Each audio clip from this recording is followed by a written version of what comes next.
Hey, everybody! We just got back from a fantastic victory. I told you the fans would do it. Yes, I did. The Vikings defeat the Philadelphia Eagles 38-20 in our house. How about that? Let's go, Vikings!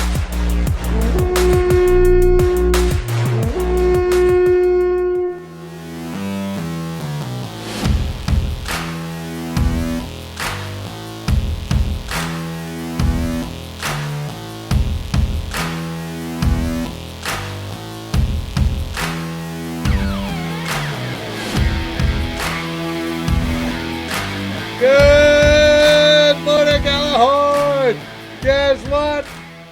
The Vikings won one against a good team. Absolutely outstanding. Today, your Minnesota Vikings stepped into US Bank Stadium where the fans absolutely made a difference. Kirk Cousins is on fire. I don't know if he's been possessed by aliens or what, but they came in and scored 38 points, and the defense held it to 20, and it wasn't even that close to defeat the Philadelphia Eagles. What do you guys think? Do we have a bullhorn or something? Anybody got a horn or something? Well, There we go. Hey, cheers, everybody, to another victory. 4-2 is sweet. I'm guessing this isn't what each of your first alcoholic beverages for the day. Oh, no. This is number 11-3 for me, Bob. Scale 1 to 10, how lit? No, I'm only really about a 4 or 5. I should not be driving or operating heavy power equipment, but I'm okay to discuss football. Right. And you're okay enough to know that you shouldn't be driving. Yes. That's a good point. It's once you go above that and don't care anymore that you're way out. Well, that's only when I do meth. Oh, okay. I wouldn't know anything about that. Kidding. Let's move on. Don't do drugs, kids. It's bad for you. No, don't. What a great game, guys. Seriously. What a great game. Like, what was it? Last week, I think we said, I don't think there was anybody in America or in the NFL that needed a good game as more as Kirk Cousins did. So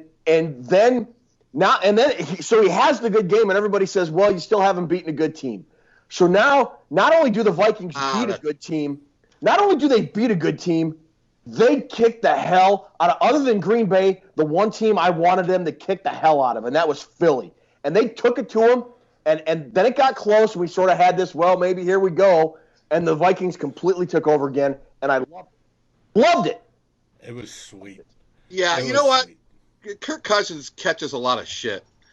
When he plays a game like this, you got to bask in the radiance of it a little. You got to enjoy sure, we want games like this every week, but there's no sense in getting on Kirk Cousins today. He played a great game. This is the kind of win we want to see more of, but we don't see that often. So if you're finding fault with Kirk Cousins today, right, then you're not really a Vikings fan, and there's nothing that can be done to please you. Right. Right, because Cousins was on fire. He played great today. He was sweet. He was 22 for 29 for 333 yards, 4 touchdown passes, 4. Count that. 4. Good mine. And 1 interception, and the interception wasn't his fault. No, that was completely on Diggs. Absolutely. And the thing is, Diggs is one of those early drops passes like that. I mean, it happens to the best of them, and it didn't end up mattering because Doug Peterson went for a. What the hell was that? That was just stupid. Take the points. You got one of the best kickers in the NFL, and you go for that ridiculous fake. Whatever. But I will say that was a combination of, I think, exceptional coaching and very instinctive play by Anthony Harris to sniff that out, because he went straight out. Zach Ertz did an out, and he went right there. And before the kicker could kind of set up to throw the ball, there was nowhere to go, and that play was dead. And then, that was tipped, and Griffin picked it off and really helped change the momentum back towards the Vikings. It was really a heck of a heads-up play by the Vikings special teams. So congratulations to Marwan Malouf. Malouf is on fire. Oh, we don't need no water. Let that eagle man burn. What's that? Huh? Who played that song? Was that? I can't remember. Moni. That was Moni, right? No. I can't remember. Man, I'm kind of. Boy, if I was back at Ohio State right now, I'd know. Cousins. Team was 3-2, so I don't want to hear any shit about that. Cousins today, he showed his toughness. He did. Cousins today showed he could make plays out of the pocket. Yes. He did. Cousins today showed fire, fist pumping on the sidelines, getting fired up with his teammates. So as much shit as that guy catches, if he's going to have a game like this, let's hand him a couple dollar bills and say, you head up to the cage, baby. If we're going to criticize him, when he needs it, we're going to praise him when he deserves it, and he deserves it today.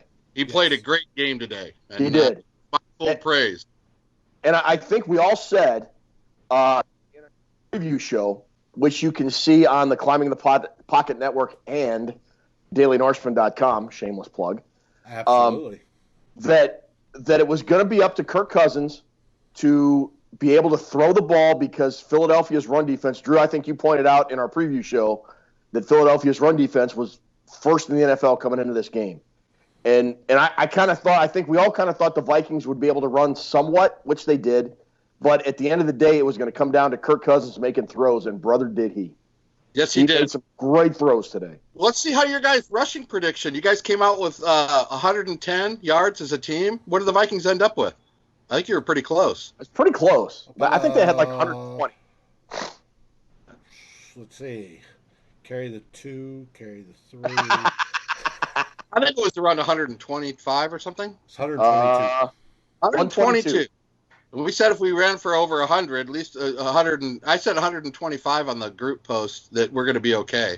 I think Ted said it perfectly. Cousins made, and when he started making those plays, that set up the run even more. So we had him. We had him in the corner, and we were pummeling the shit out of him. Right. Like old Jerry Cooney taking punches from fucking Archie. And it showed. Like Mike Tyson on the next Great White Hope back in the 80s. Yeah, we had him right where we wanted him to. That was a good game plan. Good play calling today. Dalvin Cook only had 41, which surprised me because he had some decent runs in there too. He also got stuffed behind the line a couple times, but he had some. Mattison had more yards rushing today than Cook. Mattison had 63. Okay. Got a good 1-2 punch going. Good day by Mattison. Mm-hmm, it was.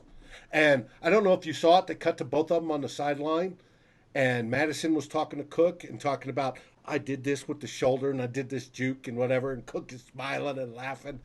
That's what I love to see, because you know they're both having a good day. If they're sitting there going, do this, I saw this, cut here, whatever, it's working.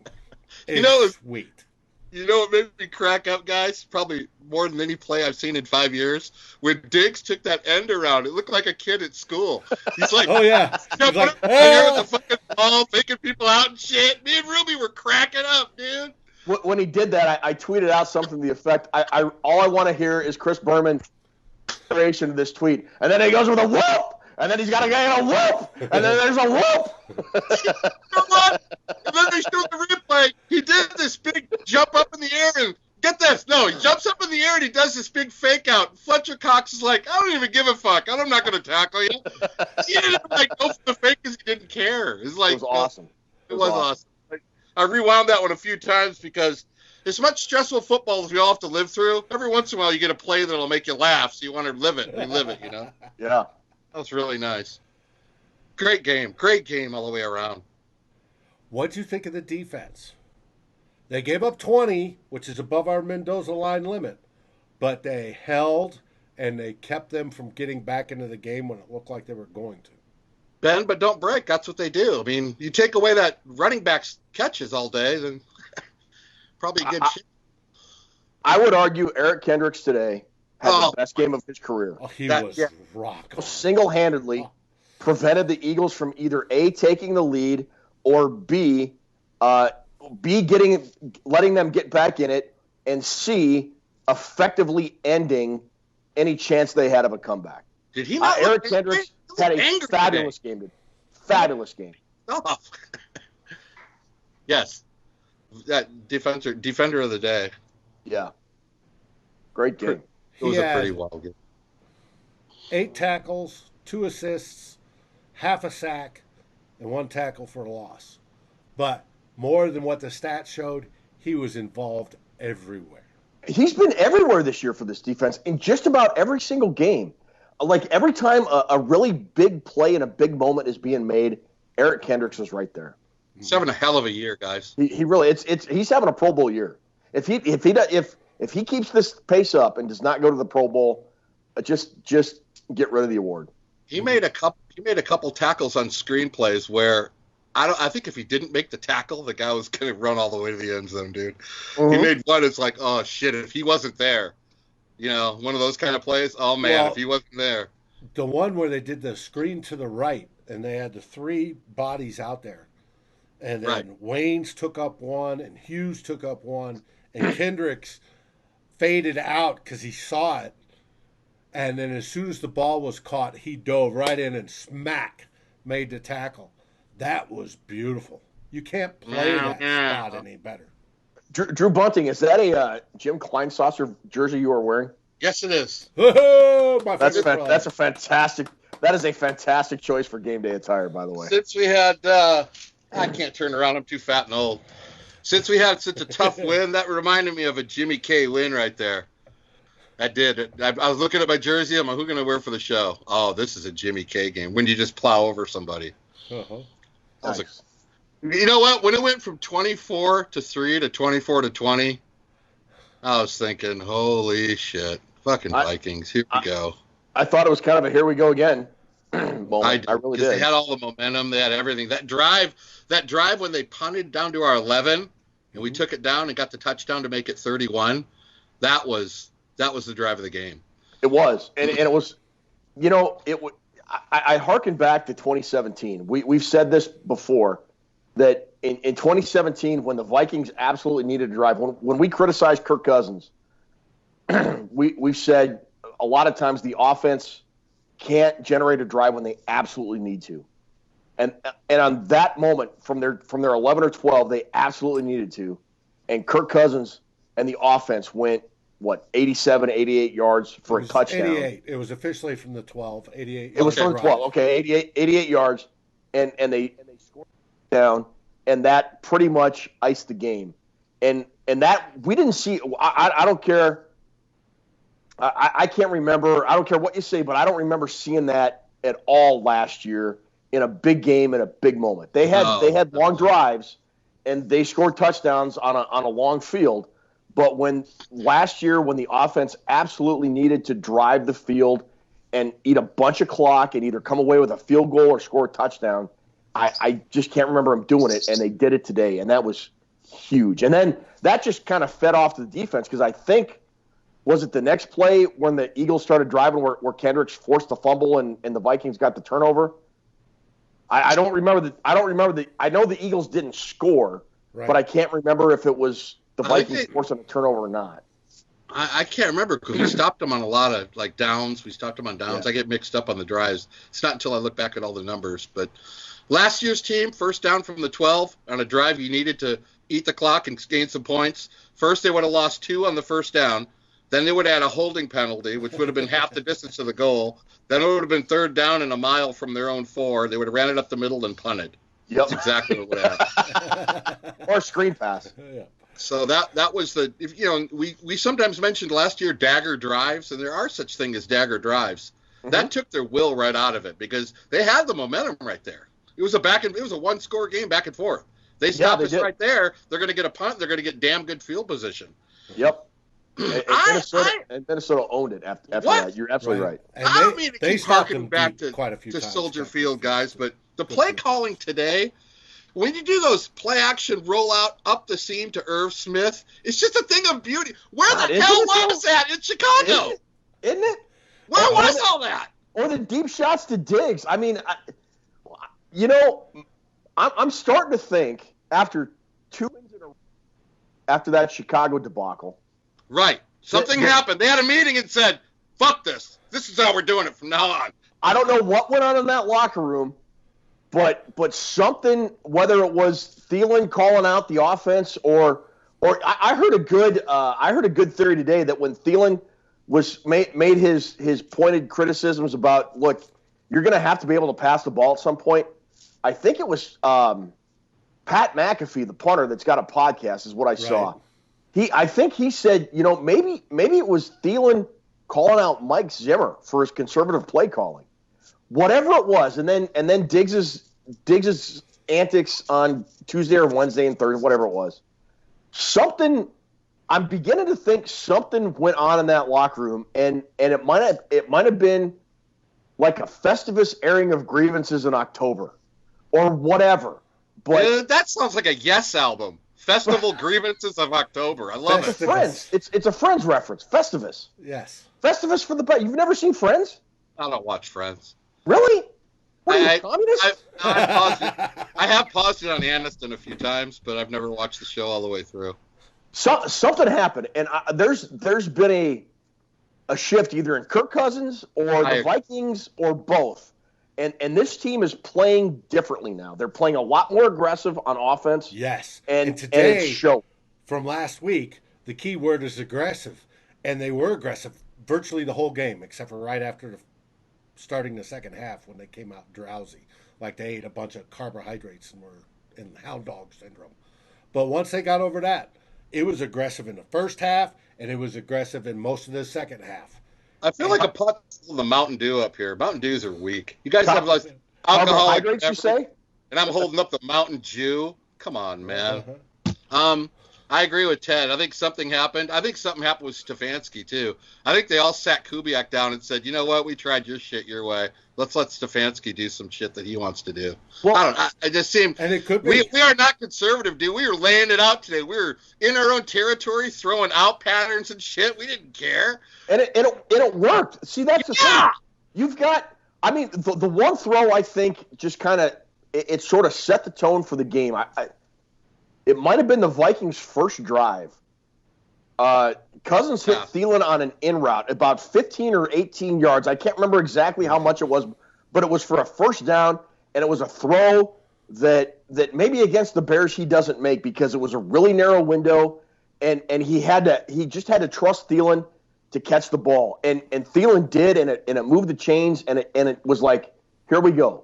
I think that just sort of set the tone for the attitude the Vikings had for the entire game, and I loved it. I absolutely loved 90% of the way the game unfolded. The only time I was uncomfortable when it got to 24-20. That was a 3rd and 13 too, Ted. On that was it really? Yeah, 3rd and 13. That would have been, and we were far out for a field goal, so that would have been a punt. So that extended the drive. It was it's probably my play of the game. So it's cool that you pick up on that. Along with, defensively, that's some really nice plays mixed in there. We give up yards between the 20s, but, we kept answering back today. We didn't go into that shell that Ted just talked about. We kept answering back. You want to score? You want to? All right. When it was 24-20 and we took that ball down and scored, they had an attitude about them. They did. They absolutely did. And that was perfect. Now, if you watch the pregame show, we talked about the 76 Vikings. And in the 76 Vikings, I watched a film that did a highlight on the 76 Vikings. And the defense back then, the Purple People Eaters, were getting a little aged, getting a little old. And they talked about how the defense would bend but not break. And they had more stops inside the red zone than any other team. This defense plays pretty much the same way. We're going to allow you to go between the 20s sometimes, but we're not going to allow you to punch it in for the most part. And they have, and I appreciate that. And Drew, you were the one that brought that one up. The 76 Vikings. You know what, guys? When you get down to about the 25-yard line on the Vikings, they are a tough team to score on. They are tough to score on. They seem to say, when we talk about aggressiveness, that's when they get aggressive. They seem like they get more aggressive than that than they do at midfield. They get really aggressive. They blitz a lot, but they don't give the quarterback any amount of time. Maybe it's just their style, but they are really, really good down there. Not that I want teams down there by the 20, but they seem to come alive for some reason. Mm-hmm. Like, we're not giving up the touchdown. We'll give you the field goal. Is it me? Or did they also maybe get a little bit more aggressive, too? I mean, they sort of – it just doesn't seem like Mike Zimmer wants to make a high-risk defensive blitz or something until he has to. I don't know if that's a good way to put it. That's a great way to put it. That's a great way to put it. I mean, but then again, in Zimmer's defense, he has a pretty good defense, and as beat up as Philadelphia is, the matchups on the Vikings defense, especially in the secondary, I thought really favored Minnesota today. Other than Nelson Aguilar, who had 32 catches for a jillion yards. I mean, the guy had a heck of a game. So I sort of understand why he doesn't want to do it, but man, you dial up a well-timed blitz somewhere on the 35 or 40 on your side of the field, and I don't know. Maybe I'm just kind of talking through my rear end here, but it just seems like Zimmer's a little bit passive until he has to be aggressive, and then when he's aggressive, I mean, the Vikings really do step up and make a play. And Wentz, I saw, was so slippery today. Hunter, Griffin a couple times, had him virtually in his grasp for a sack, and he squirts out and makes a play. He was under pressure almost all day long. And that's, you got to credit the front four and Patterson putting the guys rushing the way they did. You talk about Aguilar, he had only 4 catches for 42 yards.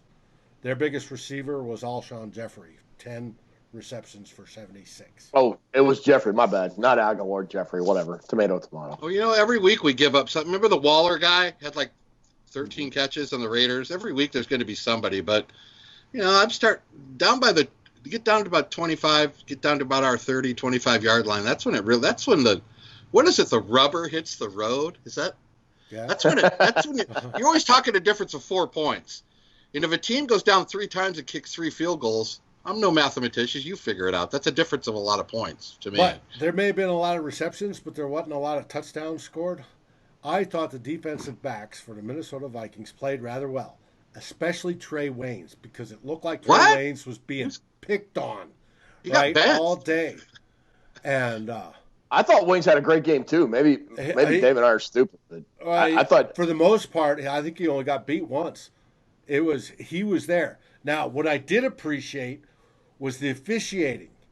There was hand play all game on both sides, and there's something we don't say a lot. Appreciate the officiating. I know, that's rare. Dave's got a good point though. But Dave has a great point because they were letting him. I was glad. A lot of times I thought, oh shit, they're going to call this ticky tack, stupid ass penalty, and they just let him go. I absolutely thought that on two plays that were targeted at Trey Waynes. I thought, oh, that's going to be a penalty. Oh, that's going to be a penalty, and they let him play. And I honestly thought on one of them, Doug Peterson was going to throw a flag, but yes, but yes. I can't remember exactly which one it was, but I thought, oh, Peterson's going to for sure throw a flag on this one, but he didn't. So he didn't throw it on that BC catch either. We just played on, and I'm all right, cool. Yeah. Well, he was saving timeouts, I believe, at that point. But on one of them, it looked like they were both handjacking, but it was Waynes got pushed off. You saw the one angle, and it was clear. No handjacking. Wait, hang on. Did you say handjacking? This is not Brazzers, sir. Here's the handjacking after midnight. Absolutely. You know what? Oven till the dawn. Leaving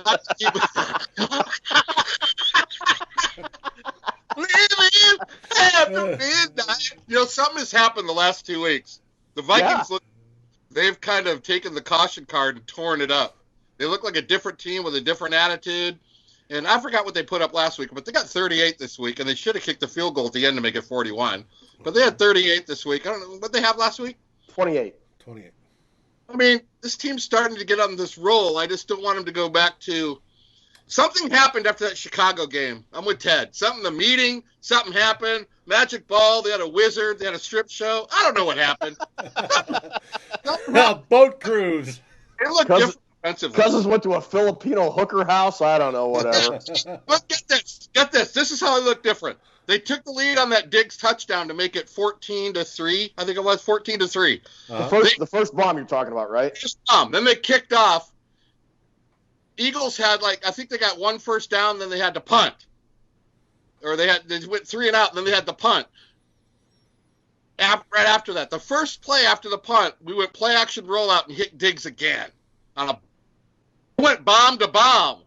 Yeah. That's attacking. That's what we want to see. That's not get it back and go up the middle. They're attacking. Man, that was just beautiful to see that. And I haven't seen that all year up till this point. It just seems like there's more caution to the win plays. I love the play calling the last 2 weeks. There's nothing wrong with using the pass to set up the run. There isn't. And the Vikings the last 2 weeks have done a very good job of that. And we sort of thought rushing would be hard today for Minnesota. Not because Minnesota can't run the ball, but because Philadelphia is very good defending the run. They're number one. Yeah, and that happened today. And unlike hold on, I gotta call you back. Ted's talking. I'll call you right back. What? We're talking about you. We're talking about you. I'll call you. Settle the fuck down. I'll call you back. Was that Kirk? Was that Kirk? Eric Kendricks. Oh, it was Eric? Well, call back and tell him I said hi. But we said I can't remember what we said. Drew kind of lost my train of thought. What was I saying? Sorry, dude. That's okay. Well, we throw to set up the run, and it's worked. Yeah, and we said, at some point the Vikings are going to have to do that, and they were able to do that today, and they were able to do it effectively. And there's nothing wrong with that at all. Mm-hmm. We all three of us thought running would be at a premium today, and it kind of was. Mattison had a couple of really long runs. Cook had that rushing touchdown, but there wasn't a lot of breakaway stuff at all today. And Vikings keep this attitude. We all said this could be a really good football team, mm-hmm. and they absolutely have the weapons to be a pass to set up the run offense. I mean, there's nothing to say that they can't do it effectively and consistently. Yeah, you got two best wide receiver tandem in the league with Thielen, who was sick, and Diggs, who had a spectacular day today. You have Say that again? Spectacular? Spectacular day today. And you have Irv Smith, who was in the one reception he had was beautiful, work of art. And even Rudolph caught balls today. Doesn't it seem like the Vikings are just hitting somebody at all angles? It's just like, a fighter that's coming at you from all angles with all different kinds. I mean, they're throwing screens to Rudy, up the seam to Irv Smith, a screen to Cook, a draw to Mattison, a wide receiver screen to Thielen, a crossing route to B.C. Johnson, a long bomb to Diggs, coming back with another screen to Rudy. They're hitting you with all sorts of shit, and Philadelphia's going, stop it. Can somebody help us, please? Drew, that's what I love the best. Mr. Bunning, I believe you forgot the most important play of the game. The dagger catch by Laquan Treadwell. Inbounds. The game on the sidelines, baby. Ruby started cracking up. We thought it was great. What a way to yeah, that was the dagger. What do you think of that, Philly? We got tree stump catching the bastard. It just seemed like the plays were coming from all different angles at mass speed, and they couldn't stop it. And I mean, we always used to complain last year about. We had some shows where Ted would say, "Do we have like 9 plays in our playbook?" Because I saw the same 9 plays all day. There were times last year that I was calling out. All right, they're going to do this. And they did. Back in the heyday of Brad Childers before Favre, or the Leslie Frazier days, my dad and I would sit in front of the TV and go, "Dad, what do you think now?" And it'd be like 3rd and 12, and my dad would be like, "They're going to run it to Peterson up the middle because Leslie Frazier's an idiot." And that's and it just became a really predictable offense. And the great thing the last 2 weeks, the Vikings have been very unpredictable. And we always complain about when the Vikings lose that Mike Zimmer gets out coached and he's 1 or 2 steps behind Matt Nagy or Matt LaFleur. or when they're on offense, they just can't get ahead of what the defense is doing. And that just hasn't been the case the last 2 weeks. It's been really, really refreshing, and I hope it's kind of like the new normal. Totally refreshing. I mean, last week we were saying, let's see if we can carry it into the Philly game. We not only carried it, we improved on it. Yeah, absolutely. Play calling today was better than last week. Yeah. All right. Now let's see if that continues, because next week we go to Detroit, and they are what? As of today, when do they play next? They play tomorrow night. They play are Monday 2-1 night, yeah. and 1, and they play the Packers tomorrow night on Monday Night Football. So even if Detroit beats Green Bay, what's their record? They're 2-1 and 1 right now. They'll be 3-1 and 1. The Vikings are 4-2. Mm-hmm. Would the Vikings be ahead of the Lions if Detroit wins, or would they still be in last place? They'd be Oh no, wait, the Bears are in last place because they didn't play this week. A team with 2 losses is regardless. They're behind a team with 1 loss. I think that's how it goes. They would be behind them if the Lions won. Still. Hang on. I got to do some math here. You told me there'd be no Packers are fucking math 4-1. on this show. You told me no math, man. Every time I turn around, it's a problem with Ted Glover. Every time. So if Detroit wins, what's their record? They 3-1 and 1. 3-1 and 1. And the Vikings are 4-2. A badass 4-2. Throw that in there. Don't just say 4-2. Let's see. I'm trying to do baseball like games behind. I can't. I've had too much to drink. I'm sorry. I can't. While do you're at math. it, I'm you're done. at it. Why don't you add up how to get St. Louis Cardinals some hits? For fuck's sake, honestly, come on. Terrible. Don't even talk to me about baseball. Baseball's terrible. I wish we You could have made more. it to the pennant. No, it doesn't matter, Dave. The only one that matters is winning the championship. Finishing second, no one gives a shit about. For a team like the Cardinals, the objective is winning the World Series. It just is. It's I mean, it's like cool. the Vikings, I mean, it's cool they're in the objective is to win the NLCS. Super Bowl. Huh? Like for the Vikings, the objective is to win the Super Bowl. I mean, it's been 46 years the Vikings have been to the Super Bowl or whatever it was. They Well, didn't. as long as Yeah. they established 1961. No, he's talking about the last time we went to the Super Bowl, which was 1970. 76. 76 season. So, That's a long ass time ago. Come on. man, how can that be? Mhm. Streaks ending this year after these 2 games, though. Whatever they're doing the last 2 weeks, man, keep it going, bruh. Don't go back to that. It seems different. Something happened. I don't know what it is. But just You know, it's funny. Football is such a week-to-week emotional roller coaster because 2 weeks ago, we were sitting here at the end of the Bears game going, this team is going to be a top 10. They're going to be drafted in the top 10. And now, so were we not? I kind of thought that as bad as they were. yeah. And then 2 weeks later, Kirk Cousins puts back-to-back 300-yard games up, and we kind of see what this offense can do, teamed up with this. And you're like, if Cousins has this figured out, I'm not saying he does, because 2 games is a pretty small sample size compared to his overall track record. But if he's got this figured out, boys, this is a really, really, really good football team. I think so, too. We play like this today, we're a tough out with any team in the league. Anyone. And the Chiefs lost again at home. Did you see that? You know what? We're going to beat the Chiefs. They don't match up well against us at all. I don't think they do either. I think they and if they play like this, they're going to beat the Chiefs and the Cowboys on the road. And they're going to beat the hell out of Detroit next week. But Arrowhead is a place you can get the deer in the headlights look. You just can't do the full tilt boogie. They're going to get rolled over. That's why they win there. Teams freak out when they go there. But I like the direction this team's going. These last 2 games have been really, I have to say, really, really impressed me. I mean, it seems like it is coming together. But, I don't want to say is it just a fluke, because then, we'll just keep it going. I'm just going to say I like what I see right now. It's good. Nothing to complain about so far. Well, these last 2 weeks. Nothing to complain about these last 2 weeks. Barr showed up again today. Everybody shows up.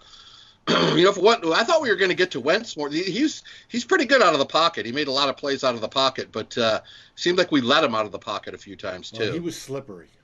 Yeah. But hey, Dan Bailey, another good day too. Yes, perfect kicking again. You can't. I don't know how to handle that kind of news, to be quite honest. Football is a wicked, wicked mistress. What is my life without me being able to complain about the Vikings kicking situation? Meow, meow. Hey.